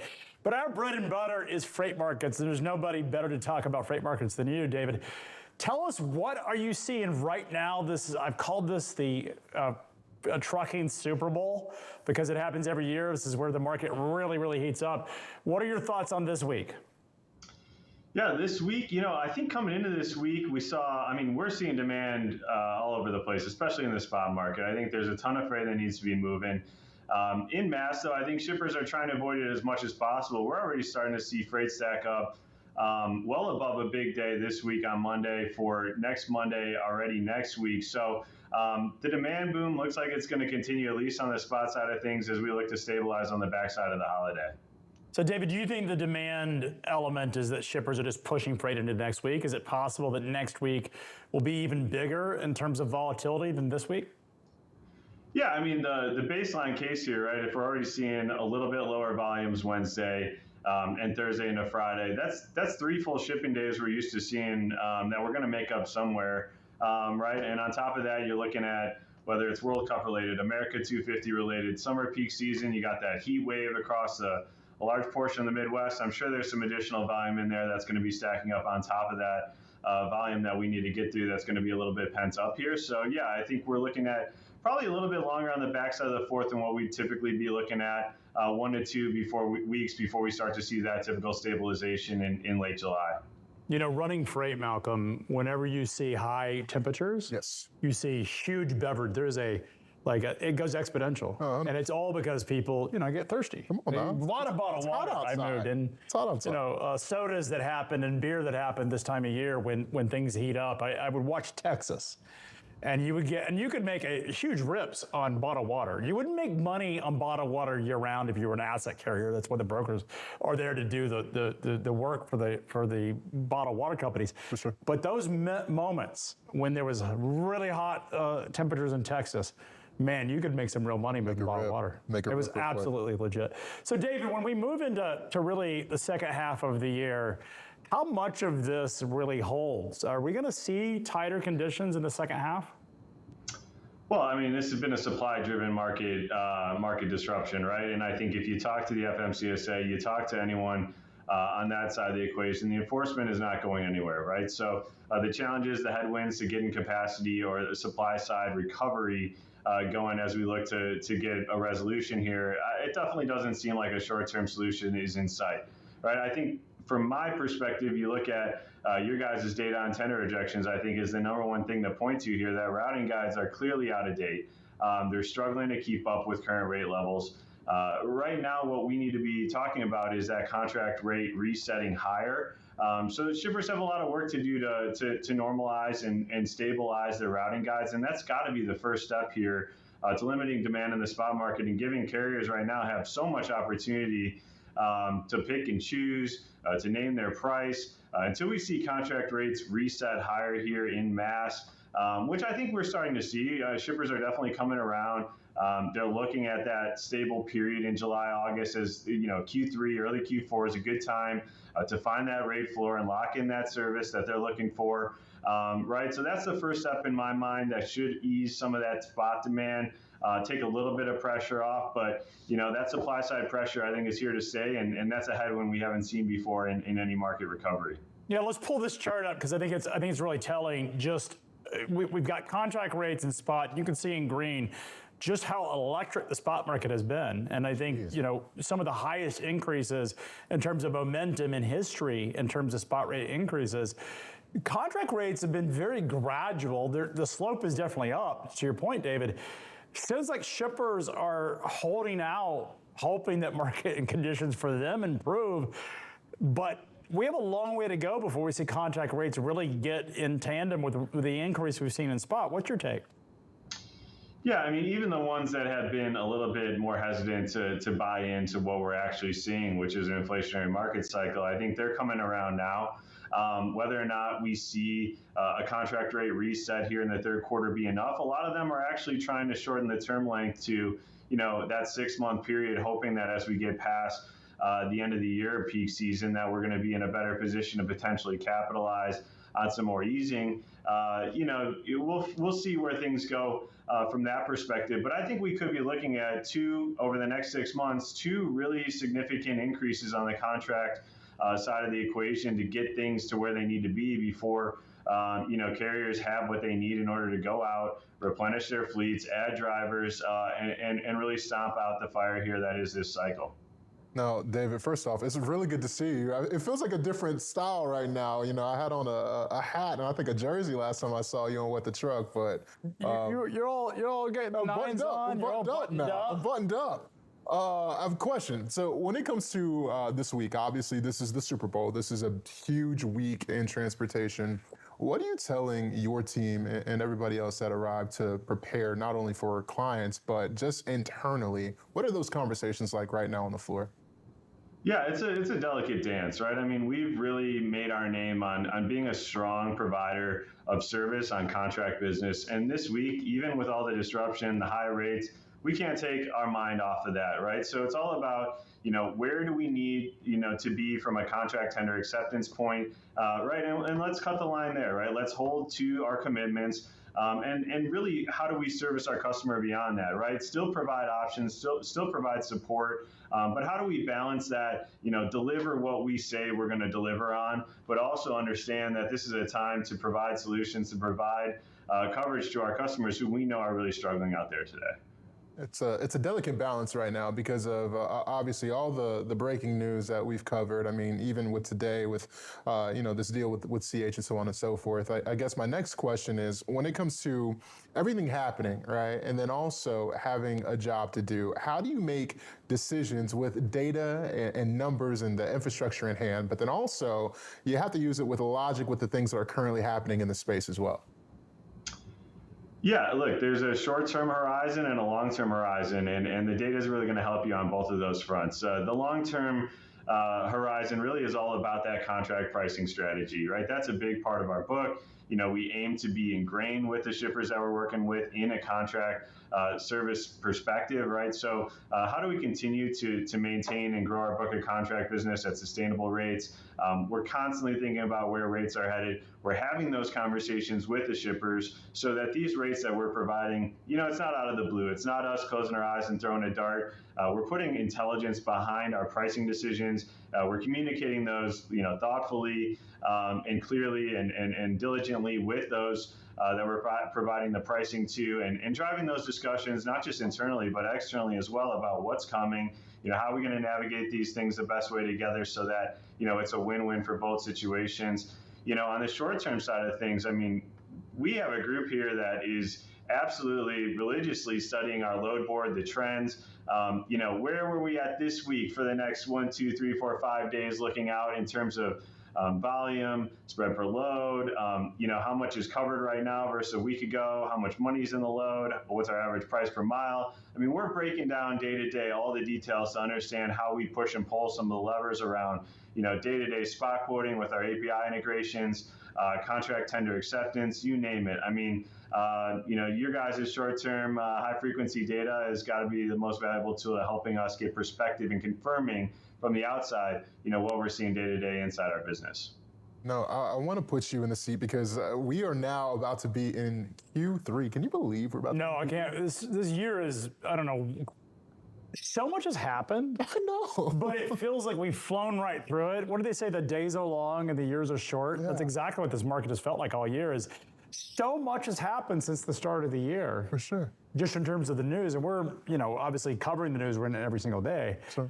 But it is kind of crazy. It is crazy. And I was just saying, being in Q3 and now for the back half of 2026, let's put you in the seat of a shipper.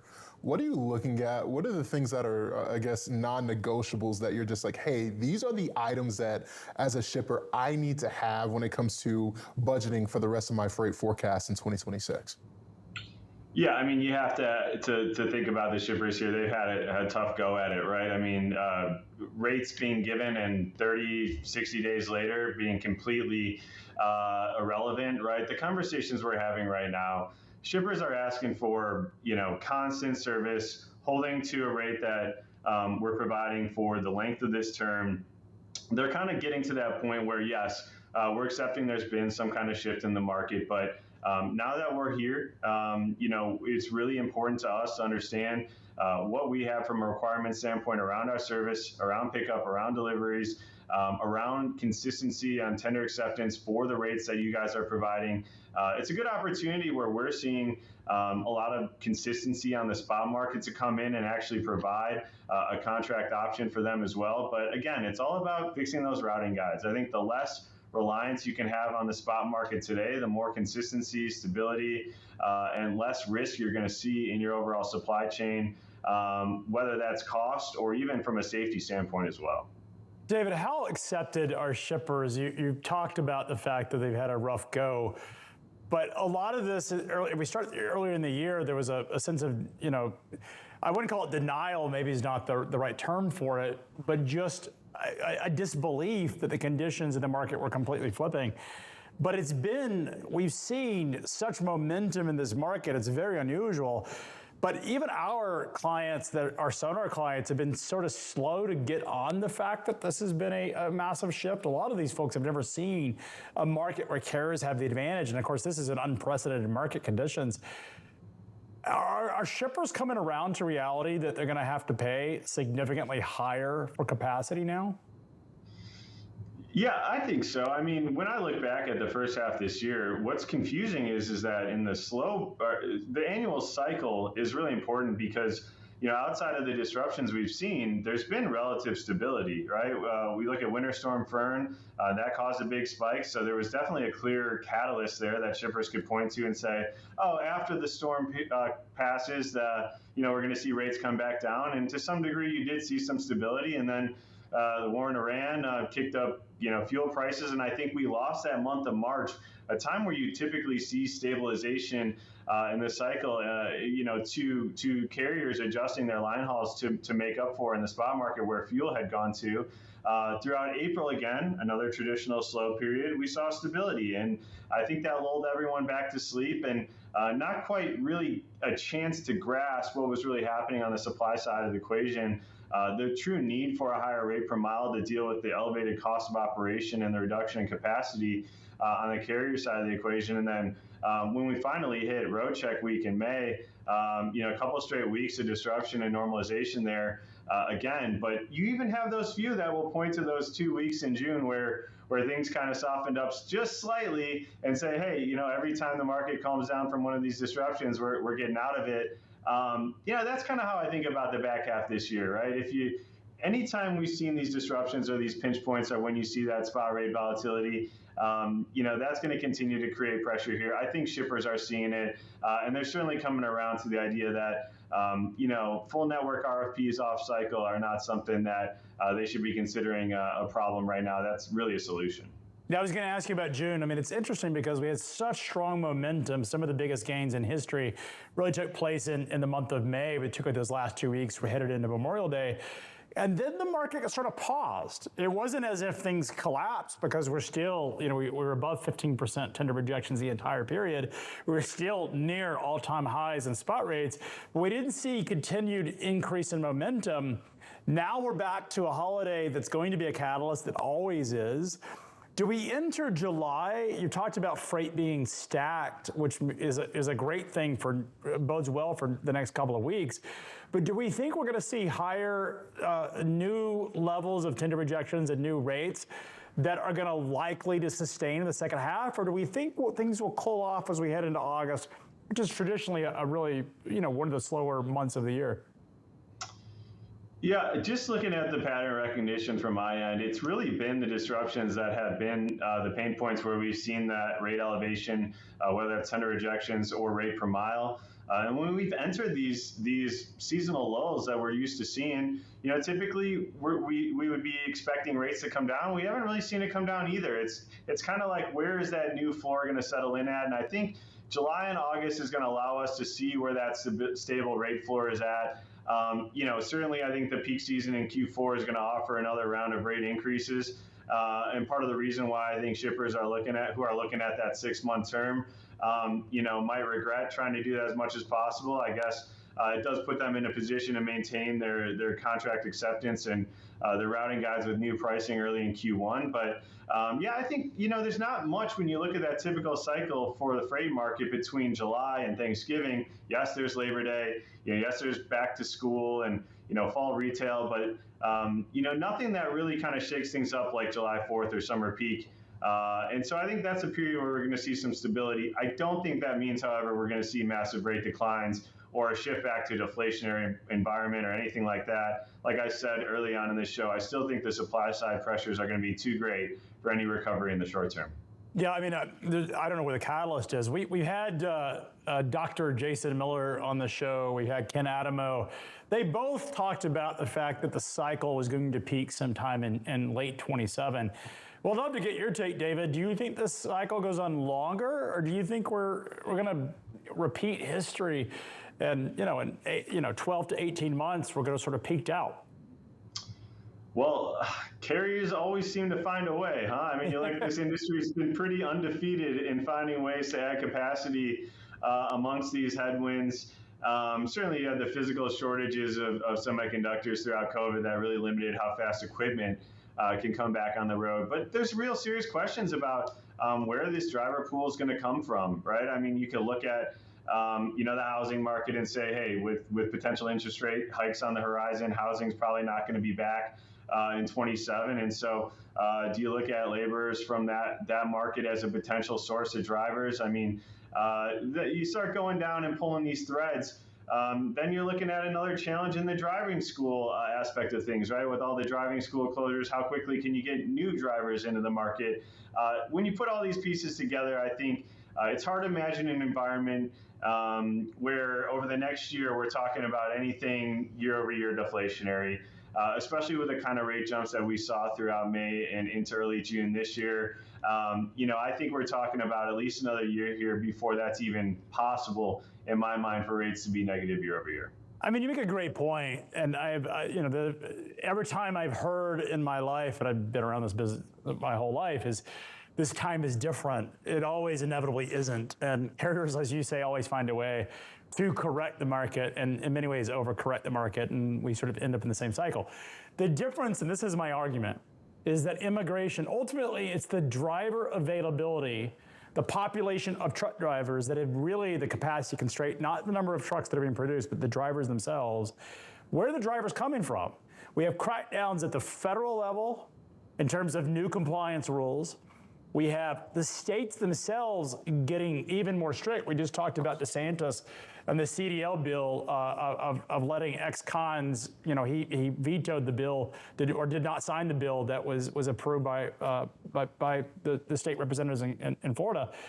It strikes me that, and then you've got all the different legislation, the Supreme Court decision, and we know what's on the agenda for the FMCSA. They're not done. They're just getting started, as Derek Bars likes to say. Where are these drivers going to come from?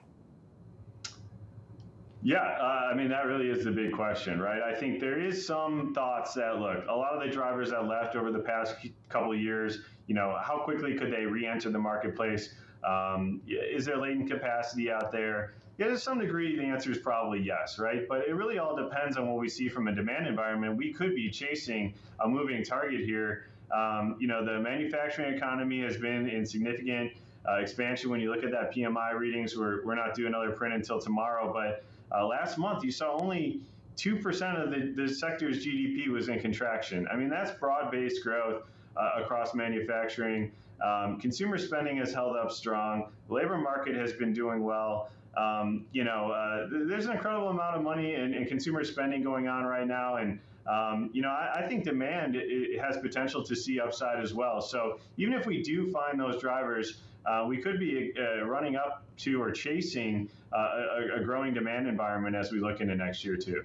Yeah, and as your point, I mean, housing hasn't even participated really in this market, and it is the largest single driver of freight demand as a category, and it's really sort of slept on this entire market upswing.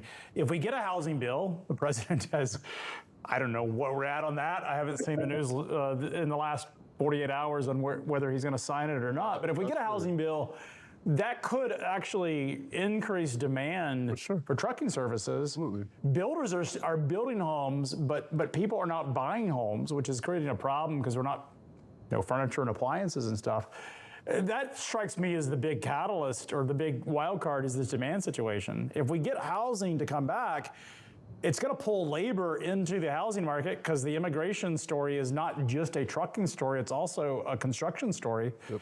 There's going to be a lot of competition for labor. Again, I don't know where these drivers are going to come from. And there's no doubt that the government, the DOT and the FMCSA is studying this market and frankly watching the economics of this industry because they want a healthy industry. They want to know that the industry is doing well. The FMCSA only regulates the trucking companies.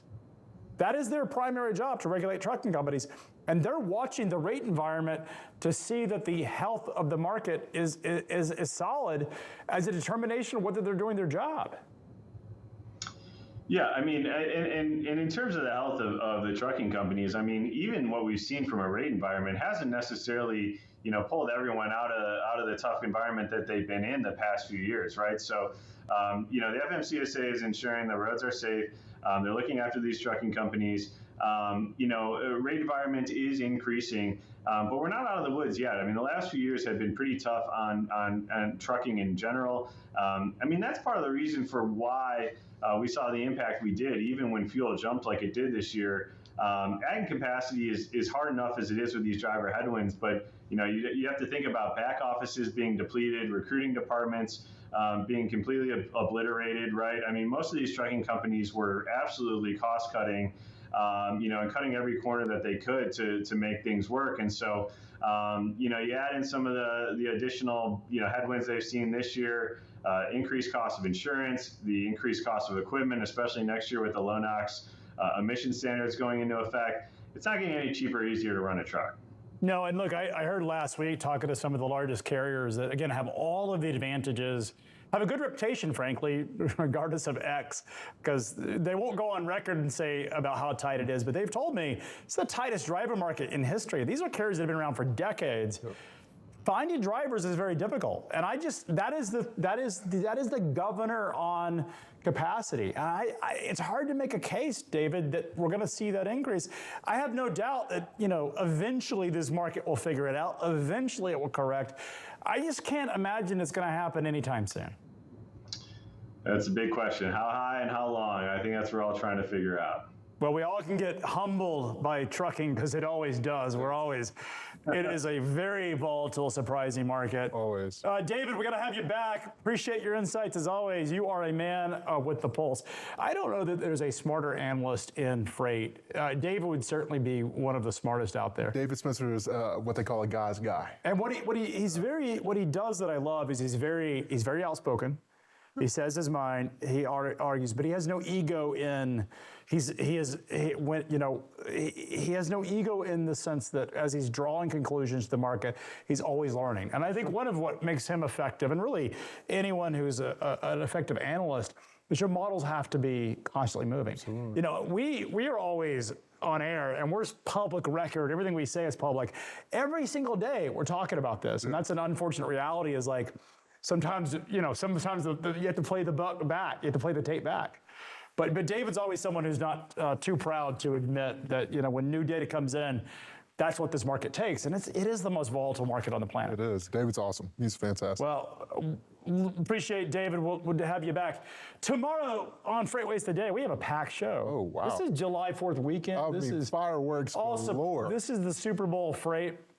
We have Ted Bassett, the founding president of the Association of Interstate Trucking Lawyers. Oh, man.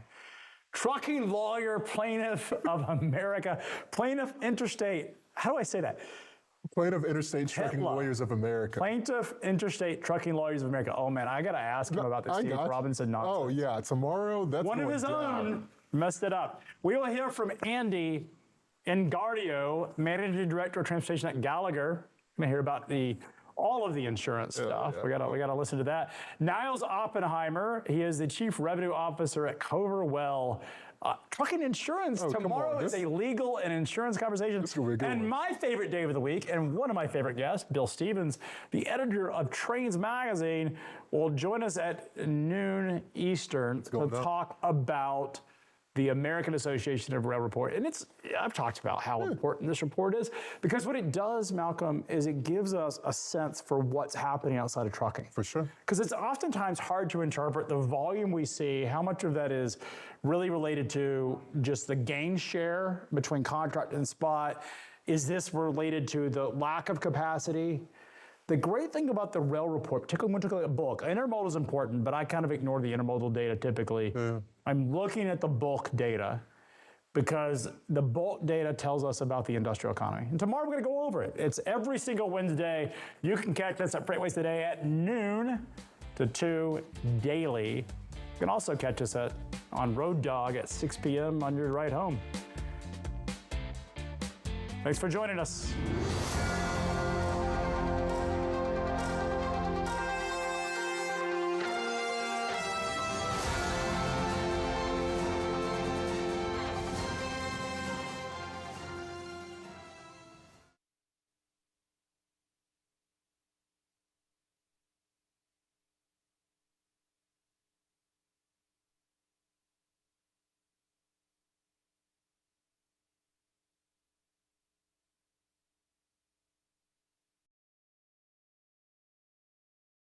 Presents the Supply Chain AI Symposium.